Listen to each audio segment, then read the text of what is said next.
This is the British Commonwealth War Cemetery at Bayeux in Normandy, where are buried 4,000 men who fell during the D-Day landings.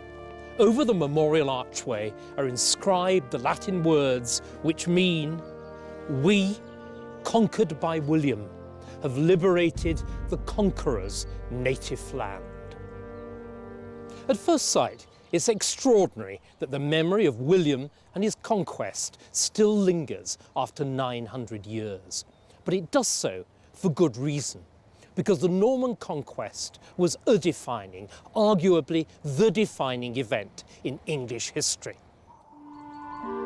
William and his descendants were foreigners who ruled England in a radically different way from previously. Eventually, that way proved not to work, but it's left its mark on us right up to the present. How we talk and how we are ruled, what we believe and what we are, were all reshaped by that man and those events almost a millennium ago.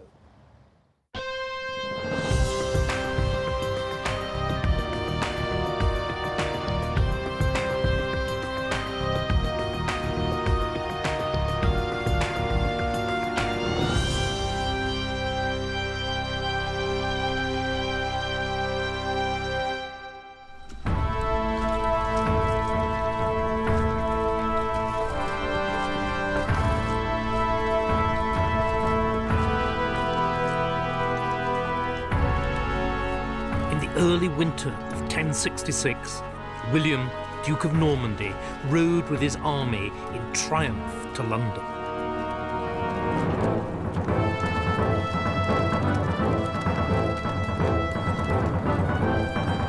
He had just pulled off the biggest gamble of his career, but then he'd always been a chancer. He'd had to be, as he'd been born the obscure bastard of an upstart dynasty, son of a tanner's daughter. But his boldness and superlative generalship had won him a dukedom and now a kingdom. The Napoleon of Normandy had come into his own. But what was it about England that had driven William to risk everything, his career, even his life?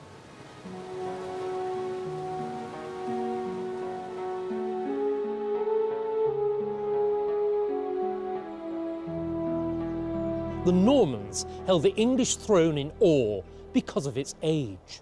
Norman power was barely 100 years old, but in England there was a continuous line of descent stretching back over 300 years to Alfred and beyond. For William and his house had ideas above their station, as this vast and pompous abbey at Jumièges suggests. Like rulers throughout Western Europe, the Normans had enlisted the powers of the church to bolster their own. This alone made the great Christianized monarchy of Anglo-Saxon England attractive. William also looked with envy across the Channel to the richest, the most stable, and the best administered country in Europe. When, therefore, in 1051, the childless Edward the Confessor promised to make William his heir in England, it offered the Norman Duke the prospect of a quantum leap in power. As a cousin of Edward's, William had a genuine family claim to the Anglo-Saxon succession. But then, in 1066, the dying King Edward apparently changed his mind and offered the crown to Harold, who, although the senior Anglo-Saxon earl, had no direct blood ties to the throne. William found the idea intolerable and illegal. There was only one thing to do. He would invade England and seize the throne by force.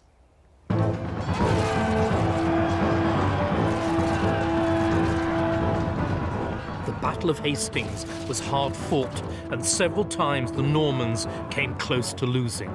For most of the day, the English held the upper hand, but all that changed when Harold and his closest followers, the elite of Anglo-Saxon England, were killed.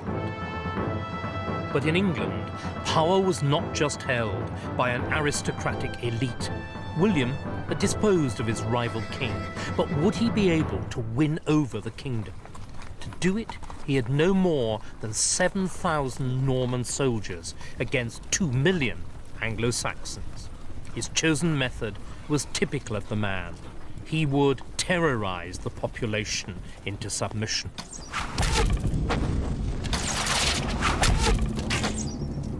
William advanced towards London, taking a circular route to the south and west of the city. His men burnt, destroyed, and slaughtered everything and everyone in their path. The Norman army sliced through southern England and left a devastated ring of fire in its wake. William's message to the English could hardly have been clearer. Submit or die. Within weeks, William's victory was complete, and the Witan, the Council of Anglo-Saxon nobles, accepted him as king, and on Christmas Day, 1066, William was crowned king here in Westminster Abbey.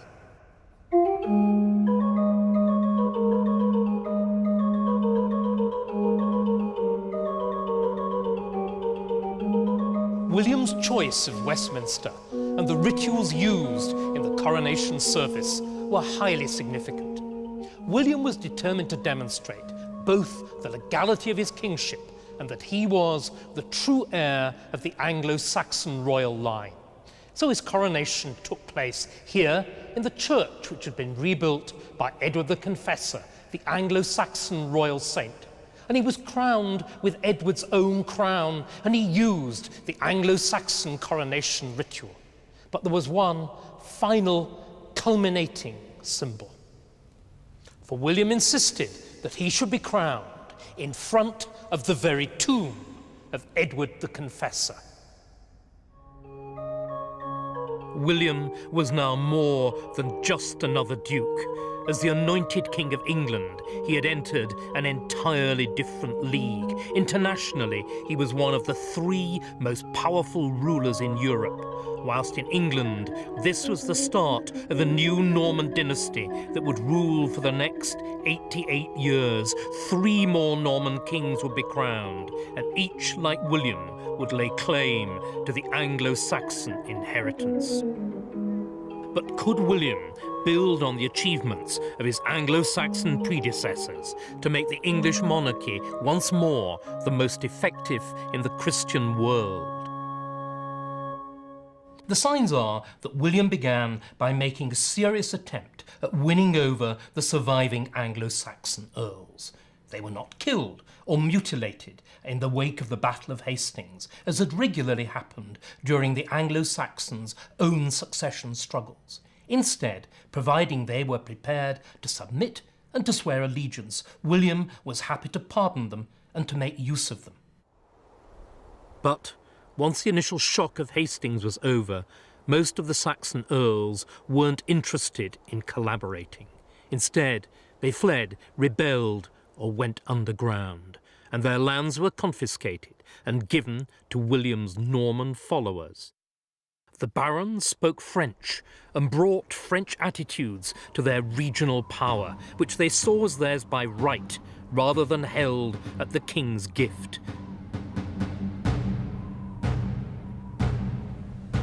They also had new French ways of controlling the English population.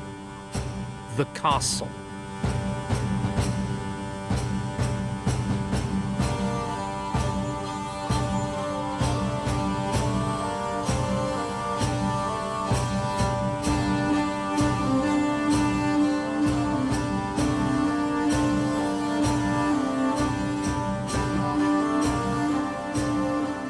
Hundreds of castles were thrown up across the country, using the local population as forced labour. The English had seen nothing like them. For the English burghs, or fortified towns, were designed to protect the people, but the Norman castles were there to intimidate. The early castles were made of wood, not stone, and could be built in a matter of days. The Normans would choose a site, often right in the middle of a town or village. They raised a huge mound of earth. This one at Thetford is 80 feet high, and then built the castle on top. With their rough, uncut wood and raw earth hacked out of a devastated landscape, each was the symbol of a profoundly alien military occupation. But despite the castles and the presence of Norman soldiers in almost every town, Anglo-Saxon resistance was growing. William was to find that England would not be defeated so easily. William the Conqueror had captured the country, but he had not yet subdued its people. Instead, in 1069, the townspeople of Durham rose up and slaughtered a Norman garrison of 700 men. The revolt spread swiftly across the whole of the north of England, encouraged by Danish forces who had landed on the east coast. William's response was typically ruthless. He marched his army to York, drove off the Danes, and then perpetrated the most infamous event of his reign, the harrying of the north. Over a huge area, from York up to Durham and across to Chester, his men destroyed villages, burnt crops and food stores, and killed every person and animal they could find. Foreign enemies have behaved like this, but never an English king.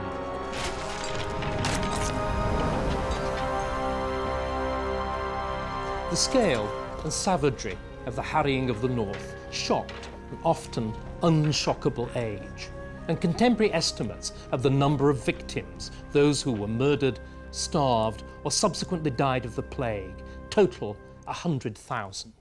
Now, such figures aren't necessarily reliable, but here in the Domesday Book, William's own meticulous tax survey, there's incontrovertible evidence of the extent of the disaster. For from York to Durham, it notes 18 years after the event, dozens upon dozens of villages where the land is largely waste, wasta, and which are worth only a fraction of their pre-conquest value.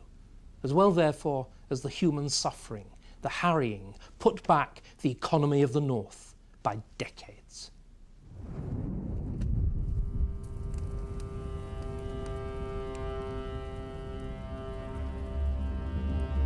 Incidentes nuderve cum pensar, che retrairai autor del ceciamen, a cel quem fezem forne denie, cel me cuja razona. The commentators of the time were appalled. Even the 11th century chronicler, Orderic Vitalis, an Anglo-Norman and usually a partisan of the king, wrote, "Never did William commit so much cruelty. To his lasting disgrace, he yielded to his worst impulse and set no bounds to his fury, condemning the innocent and the guilty to a common fate. I assert that such barbarous homicide should not pass unpunished."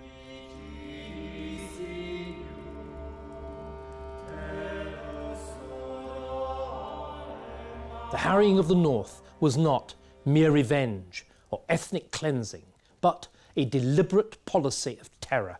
The Anglo-Saxons of other regions might be tempted to rebel. They would share the same terrible fate as the north.